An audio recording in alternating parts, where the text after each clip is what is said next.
মোহাম্মদ কামরুজ্জামান, সহকারী চিকিৎসক, গণস্বাস্থ্য কর্মী, টিএইচএমএস, বিএইচপি, ঢাকা। আমি সহকারী চিকিৎসক হিসেবে অধ্যক্ষ এস এম সারোয়ার স্যারের সাথে গণস্বাস্থ্য হোমিওপ্যাথি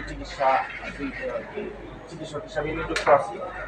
আজকে ক্যান্সার থেকে ক্যান্সারকে সম্পূর্ণ জয় করে ফিরে আসা একজন পেশেন্টের সাথে আপনাদেরকে পরিচয় করিয়ে দিচ্ছি, যিনি সম্প্রতি গণস্বাস্থ্য হোমিও থেকে চিকিৎসা নিয়ে সম্পূর্ণ ক্যান্সার থেকে সুস্থ হয়ে আমাদের মাঝে আজকে আমি আপনাদের মাঝে ওনার পরিচয় করিয়ে দিচ্ছি। আপনার নাম?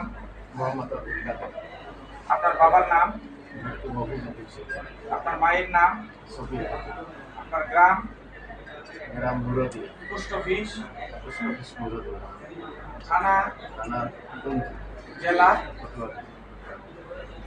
হোমিওপ্যাথিতে একটি কথা আছে, সিমিলিয়া সিমিলিবাস কিউরেন্টা, অর্থাৎ সাদৃশ্য সাদৃশ্যে ব্যাধিমুক্ত। রোগীর সাথে রোগীর ওষুধের সাদৃশ্য যদি সম্পূর্ণরূপে মিলে যায় তাহলে যে কোনো রোগ হোমিওপ্যাথিতে সুস্থ হওয়া সম্ভব।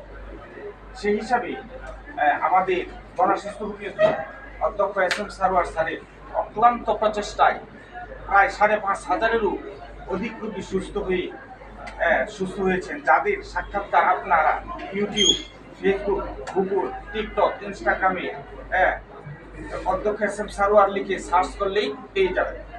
তারই ধারাবাহিকতায় আজকে এই যে দেখেন, যে রিপোর্টটি দেখতে পাচ্ছেন, জনাব আব্দুল কাদের সাহেব, উনি ক্যান্সার থেকে সম্পূর্ণরূপে সুস্থ হয়ে ওনার রিপোর্ট সম্পূর্ণ ভালো আসছে।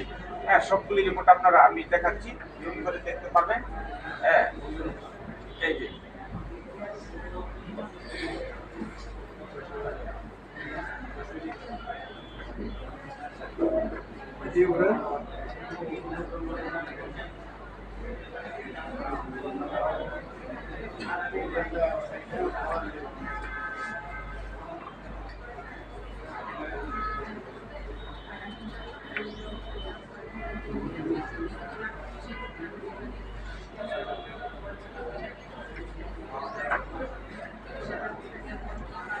এ বিষয়ে আমি স্যারকে দেশবাসীর উদ্দেশ্যে দুটি কথা বলার জন্য অনুরোধ জানাচ্ছি।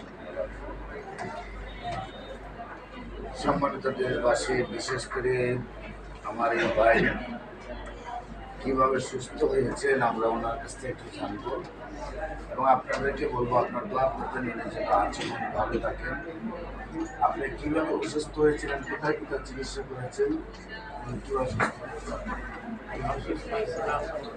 আমার পেটে ব্যথা ছিল, বিভিন্ন পরীক্ষা নিরীক্ষার পর তুলনায় টিউমার এটা খারাপ আছে।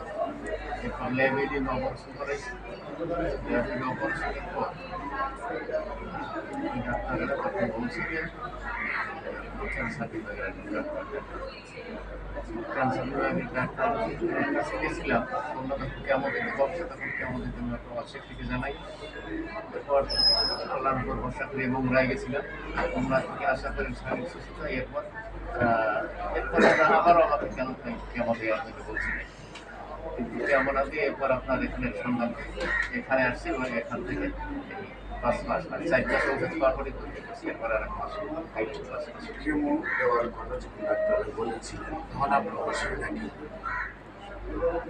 কেমন তখন তো পেটের সমস্যাটা পরেই তারা মাকে ওই অপারেশন করেছে, রিপোর্টে আসছে হলো ক্যান্সার। আপনার শারীরিক অসুবিধা কী ছিল? শারীরিক তেমন একটা অসুবিধা, পায়খানায় একটু সমস্যা ছিল, আর তেমন যেমন কোনো অসুবিধা আছে না। এখন শারীরিক এখন রিপোর্টে সম্পূর্ণ ভালো আসছে। সম্মানিত দেশবাসী, বিশেষ করে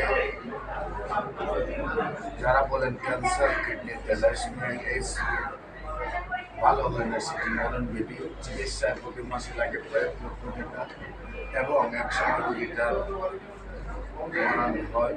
আমার পরিবারটা ধ্বংস করে। আমরা বলবো ক্যান্সার, কিডনি, থ্যালাসেমিয়া, এইডস মরণবিধি নয়, সম্পূর্ণভাবে সুস্থ হয়। ক্যান্সার হলে আনসার নেই, সেটার কোনো ভিত্তি নেই। ক্যান্সার সম্পূর্ণরূপে সুস্থ হয় এবং খুব অল্প টাকায় হোমিওপ্যাথিক চিকিৎসা সম্ভব। আপনাদের যে কোনো প্রয়োজনে স্ক্রিনে দেওয়া নম্বরে যোগাযোগ করার জন্য আহ্বান জানাচ্ছি। সবাইকে ধন্যবাদ। আসসালামু আলাইকুম।